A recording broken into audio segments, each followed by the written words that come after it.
예, 오늘도 이 고봉선사의 선료, 요거 선료인데, 오늘 선료의 14장, 대중에게 보임. 이제 대중들을 쫙 놔놓고, 이제 고봉선사가, 깨달음, 견성을 위한 화두 참선을 어떻게 해야 될 것인가에 관한 설법을 한 내용입니다. 아주 간단하고 짧아서, 이거는 읽어가면서 말씀드려도 괜찮지 않을까 싶어요. 만약에 참선의 요점을 논의한다면 자리에 집착하는 것으로, 이때 자리라는 것은 뭐냐, 자복이 않는다는 이야기입니다. 자선, 우리 흔히 말하는 자선, 자리에 집착하는 것으로 공부를 삼아 혼침과 산란 가운데 멀어지고, 혼침하면은 끄뻑끄뻑 조는 거고, 산란하면 온갖 번뇌망상을 일으키는 것. 편안하고 조용한 가운데 떨어져 있으면서, 편안하고 조용한 가운데 떨어져 있다. 이 말은 뭡니까? 화두를 들지 않고 그냥 쉽게 말해서 무기공에 빠져 있다. 무기공에 들어가면 뭐야 합니까? 아무 생각 없이 쉽게 말하면 멍 때리고 있다. 이런 이야기입니다. 멍 때리고 가만히 있다. 이런. 편안하고 조용한 가운데 떨어져 있으면서 모두 다 느끼지 못하고, 자기가 이렇게 하고 있음을 느끼지 못하고 알지도 못해서는 안 된다. 이런 이야기입니다. 화두 참선을 하면서 자복이 앉아갖고 꼬박꼬박 졸거나 막 번뇌망상을 일으키거나, 또는 화두는 어디 가보 없고 멍하니 무기공에 빠져갖고 멍 때리고 이렇게 세월만 보내서는 안 된다. 이런 이야기. 여기서 이제 그 선사의 설법은 끝이 났다. 나머지 이제 쭉 이어지는 거는 뭡니까? 그렇게 말해놔도 이건 뭐 대중들이 자기 말을 알아들을지 뭐 못했는지 알았는지 뭐 하니까 보충 설명, 뱀을 떡 끌어놔놓고 뱀다리를 거리는 그런 심정으로 성철 스님 간다입니까? 내 법문은 이걸로 끝났다. 그래도 막 우는 아이 달랬느라고 내 사탕 하나씩 줄게. 지금부터 하는 이야기는 이 법문 아니대. 지금부터 하는 이야기는 이제 이 고봉선사가 이제 못 알아들었을까 싶어갖고 자기 말에 대한 설명을 하고 있어요. 한번 보겠습니다. 다만 헛되이 세월만 보낼 뿐만 아니라 시주의 공양을 사기기 어렵다. 하루아침에 눈빛이 멀어질 때, 하루아침에 눈빛이 떨어질 때 곧 죽음을 말하겠죠. 필경 무엇이 의지할 것인가? 내가 옛날 대중 가운데 있으면서 두끼죽과 밥 먹을 때를 제하고는 일찍이 자리에 앉지 않았다. 이 고봉선사는 이 졸음이 많아갖고 밥 먹을 때 외에는 계속 이제 서서 돌아다니면서 자선했다. 돌아다니면서 자선했다. 이 말은 무슨 말입니까? 내 마음을 자선시켰다. 내 몸뚱아리를 자선시킨 것이 아니고 내 마음을 자선시켰다. 어묵동정 뭐 있었는데, 행주자와 어묵동정 행주자와 어묵동정 하더라도 그는 내 몸뚱아리가 행주자와 어묵동정 할 뿐이지 내 마음은 자선하고 있다. 이런 이야기입니다. 화두를 들고 자선하고 있다. 저는 자선이 가장 잘 될 때가 걸어가는 것보다는 좀 빠르게 이 구보할 때가 그 혼침도 없고 도구도 없는 가장 자선이 잘 될 때. 그래서 저는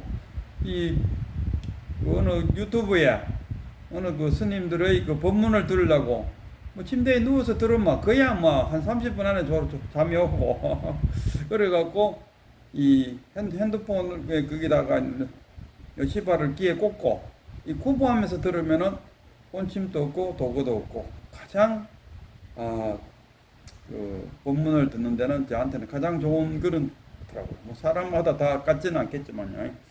자, 다만 아침부터 저녁까지 동쪽으로 가고 서쪽으로 가서 걸음을 떠나지 않고 마음과 마음이 끊어짐이 없었다. 이와 같이 3년을 지내며 일찍이 한 생각도 게으른 생각이 없다가 이 고봉선사는 그래서 20살 때 15살에 스님이 돼갖고 20살 때 강력한 결심을 하죠. 내가 23살까지 깨닫지 못하면 죽어버리겠다. 정말 간절하고 절실한 마음을 갖고 화두 참선을 했다. 이런 이야기입니다. 20살 때 하도 참선해갖고 몸 깨치면 죽어버리겠다. 이 정도 갖고는 돼야 안 되겠습니까? 하루는 문득 자기 집에 이르니, 하루는 문득 자기 집에 이르니, 쉽게 말하면 깨쳤다는 이야기 아닙니까? 고향에 이르렀다. 자기 집에 이르렀다. 원래 조금도 옮기지 않았다. 새가 1000만 미터 날아갔는데 몇 리나 날아갔을꼬 하니까 그 중에 제자가 조금도 날아간 적이 없습니다. 그 백장하고도 마찬가지야. 백장하고 그 마조입니까? 백장과 마조. 그래갖고 마조가 백장 보고 저 날아가는 기러기는 어디로 갔는고? 예, 저 서산 넘어갔습니다. 하니까 마조가 그 백장의 코를 확 저 비틀어 버렸어.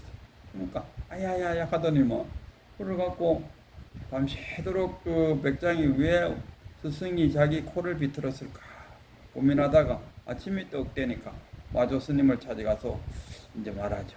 어제까지는 내 코가 아프더니만 오늘 아침에는 코가 아프지 않습니다.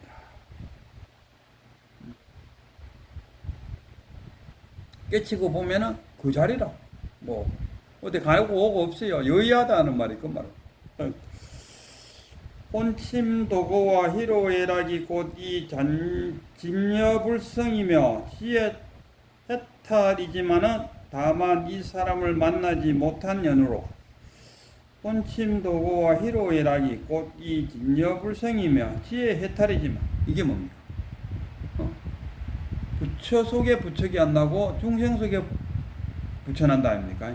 도고 혼침 속 그리고 지혜 해탈 진여불성 도고 혼침과 희로애라 도고 혼침과 희로 이게 풀밭이라 번뇌망상을 해치고 나와야 그서 번뇌망상 속에서 깨달음이 일어나는 거지.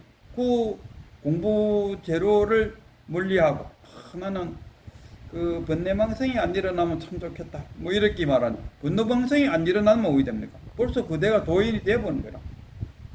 번뇌망상이 없다는 것은 그대가 이미 부처인 그럼 내가 부처 되려면 뭐 합니까?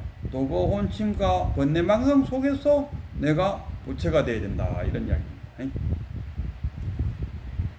도고 혼침과 희로애락이 곧 진여불성이며 지혜 해탈이지만은 다만 이 사람을 만나지 못한 연유로 이 사람을 만나지 못한다는 건 누굽니까? 선지식이 그 도고 혼침 속에서 번뇌망상 속에서 깨달음을 이루도록 해줄 수 있는 선지식인을 만나지 못한 연유로 이런 해석이 되겠죠. 아무리 맛있는 맛이 있다 해도 그것은 독약일 뿐이다. 영리한 사람이 가령 넉넉히 곧바로 그 잘못됨을 알아 온몸으로 메고 가더라도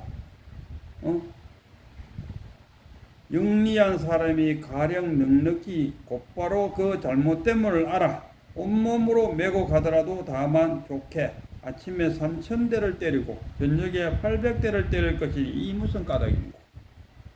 메고 간다. 메고 간다. 체득을 해야 되는데 메고 간다는 말은 뭡니까? 아름아리로 안다. 이 지금 깨닫는 거하고 아는 거하고는 아무 관계가 없어요. 오히려 아는 게 깨달음을 방해하고 있다. 그리고 메고 가니까 이거는 아침에도 3000방 때리고 저녁에도 3000방 때려야 된다. 이런 이야기. 뭐 3000대 때리든 뭐 300배 때리든지 말하는 것을 어찌 듣지 못했는가? 알지자 한자가 모든 재앙의 문이다. 알지자 한자가 모든 재앙의 문이다. 그러니까 재앙의 문이 뭡니까? 깨달음을 막는 문이다. 그러나 그 해능의 제자인 하택신에는 반대로 이야기했죠. 하택신에는 요 밑에 쭉 보면은 하택신에는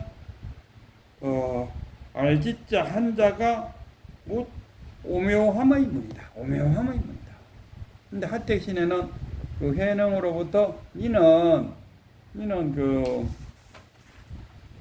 그 뭡니까? 선지식인은 될 수가 없겠구나. 워낙 머리가 뛰어나니까. 하택신의 그 엄청나게 뛰어난 하택신해가 그 신수 제자들하고 한판 붙었답니다. 한판 붙어갖고 원래는 그 위에 홍인 스승님, 홍인 대사의 제작하면은 그 신수 대사와 이 해는 둘로 탁 갈라지잖아요. 근데 그 법통이 어디로 이어져나 하면 그 당시 신수 대사는 그 축천 항우의 왕사였어요. 그러나 해능은 저기 남쪽에 어디 그 천민들만 사는 그 구석에 처박히가 있었어요. 그런데도 하택 신해가 서울로 올라가서 우리식으로 말하면 서울로 올라가서 한판 붙어갖고 홍인대사의 즉소는 누구냐 했을 때 해능이다 해서 해능으로 돌렸어요. 그래갖고 해능이 그 6대 그 달마대사의 5대 제자지 않습니까? 그리고 적통으로 바꾼 자가 신수로 가 있는 것을 해능으로 바꾼 자가 이 하택신해. 이만큼 머리가 비상하지만 왜 합니까? 깨치지는 않았다. 그 아르마리를 얻고 갔기 때문에 뭐 그런 뜻입니다. 자, 이제 마지막 한 구절도 요거는 어떤 각오로 화두를 드려야 되느냐에 대해서 마지막으로 또 한 번 더 강조하는 그런 구절입니다. 만약 이 일을 논의한다면 모기가 새로 된 소에 오르는 것과 같다. 다시 어떤가를 묻지 않고 문득 주둥이를 내릴 수 없는 곳을 향하여 생명을 버리고 한번 뚫었어. 온몸이 뚫고 들어가야 한다. 정이 이래한 때에는 백천만억의 향수 바다 가운데 있는 것 같아서 가져도 다함이 없고 서도 바르지 않을 것이다. 만약에 뜻이 갱고하지 않고 마음이 한결같지 않아서 일 없이 세월만 보내며 동서로 다니기만 한다면 넉넉히 너희가 날아서 비비상 하늘에 이르더라도 옛날과 같이 다만 배고픈 먹이일 뿐이다. 이런 이야기. 그럼 무슨 말이냐? 여기 비비상 그 부처님도 그러지 않습니까? 부처님이 이제 집 나와갖고 그 선정하는 사람 가서 비비상까지 갔었다 아닙니까? 선정이 8단계까지 갔지만은 그 8단계에 있을 때는 진짜로 하고 평온하게 됐어요. 그러나 계속 거기 있을 수는 없다 이거. 그 스승이 말하는 말은 열반에 들르면은 그 상태에서 죽어라 이거라. 죽으면은 열반에 이른다. 그거 어떻게 죽습니까? 아이고 그 당시 부처님 나이도 지금 29살인데 한창처럼 이제 도를 깨치갖고 일체 중생을 구제해야 될 그런 생각을 갖고 있는데 자기 혼자 그 8단계의 선정에 들어가갖고 거기서 죽어야 열반에 든다 하니까 이참 그래갖고 그건 안 되죠 하니까 배도 고프고 하니까 나와야 되잖아요. 그럼 나오면은 그 들어가기 전에 번뇌망상 괴로움이 그대로 갖고 있다. 그래서 이건 아니다 싶어서 따랐다. 무쇠소 위에 올라가갖고 모기가 무쇠소를 뚫는다. 이건 뭡니까? 간절하고 절실한 마음으로 하라니. 간절하고 절실한 마음으로 하면은 무쇠소도 뚫고 들어갈 수 있다 이거. 그래서 뚫어보면은 바닷물 아무리 써도 다슴이 없다 이런 이야기. 그래서 이 하두를 들 때는 아주 간절하고 절실한 마음으로 하두를 들고 임하라. 그리고 이 고봉선사가 늘 이야기하는 말이 기간을 정하고 자기는 그랬다니까 20살에 23살까지 나는 몸 깨치면 죽는다고 어떤 기간을 정해놓겠다. 그러니까 그 하두 참선할 때 일반 사람들 그냥 무난히 어떤 사람 어떤 사람이 누구냐 문강 스님은 매일 50분씩 참선하시오. 그러면 도움될 겁니다. 이러는데. 그것도 뭐 정하긴 정하더라도 30년인가? 그렇게 하지 말고. 그러면 30년을 가야 되는데. 3일이면 3일, 5일만 5일. 딱 날짜를 정해놓고 강력하게 아주 절실하고 간절하게 모기가 무쇠 소의 덩어리에 올라타서 그 속을 뚫고 들어가겠다는 그 집념으로 3일이면 3일, 5일만 5일, 7일만 7일 자기가 정해놓은 시간 동안 막 하고 되면은 박수치고 사두 하고 안 되면은 조금 쉬었다가 다시 또 도전하고 이게 더 효과적이지 않을까 이런 생각합니다. 그는 뭐 각자의 성격, 그 근기, 자신의 근기와 성격 이런 것을 고려해 갖고 자기 스스로 수행 방법을 선택해서 그렇게 밀고 나가는 것이 가장 좋은 방법이 아닐까 이렇게 생각합니다.